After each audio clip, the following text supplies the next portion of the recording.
All right, well, I'm getting to sit here again in the afternoon, setting sun, overlooking the ocean over there. And I thought I would read to you a short story by Khalil Gibran, and it's called Ambition. 3 men met at a tavern table. One was a weaver, another a carpenter, and a third was a plowman. Said the weaver, "I sold a fine linen shroud today for 2 pieces of gold. Let us all have all the wine that we want tonight." "And I," said the carpenter, "I sold my best coffin. We will have a great roast with the wine this evening." "I only dug a grave," said the plowman, "but my patron paid me double. Let us have honey cakes as well." And all that evening the tavern was busy, for they called often for wine and meat and cakes, and they were merry. And the host rubbed his hands and smiled at his wife, for his guests were spending freely. When they left, the moon was high, and they walked along the road singing and shouting together. The host and his wife stood in the tavern door and looked after them. "Oh," said the wife, "these gentlemen, so free-handed and so gay, if only they could bring us such luck every day, then our son would not need to be a tavern keeper and work so hard. We could educate him, and he could become a priest." It was a funny story. I didn't really get it when I read it the first couple of times, and then it became quite clear when I realized what the first 3 people had made. The linen shroud was the burial shroud, and of course the coffin was a coffin, and the plowman digging his grave. And all of them made money, and from that none of them gave even a thought of the hint that their jobs were giving them, that all of this comes to a conclusion. All of this will end, but in the midst of all of that evidence, in the midst of a world where nothing lives forever, everything has an end, an expiration date, we still go on without a thought at all of it.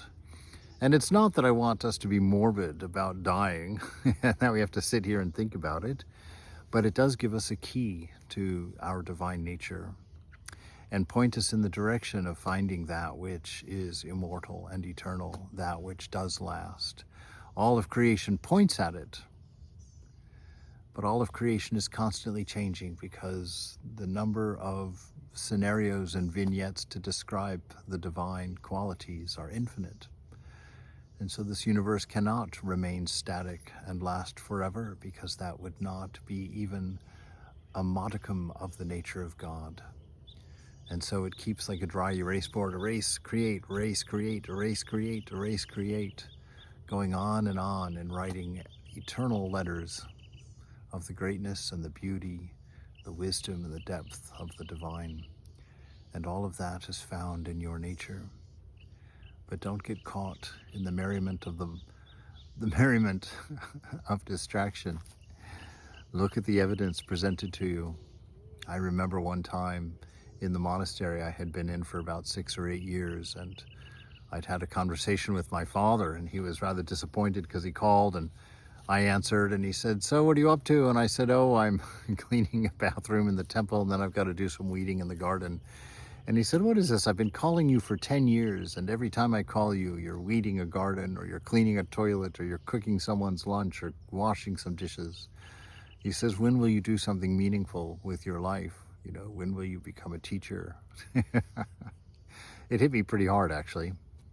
And I went and asked the Swami at the lunch that day. I said, "Maharaj," I said, "I feel like I'm a glorified maintenance engineer." I said, "I'm just, at the time I was 45, I said, I'm 45 years old and I'm just washing toilets and weeding gardens." I said, "When will I have some meaning in the things that I do? I'm just a glorified maintenance engineer."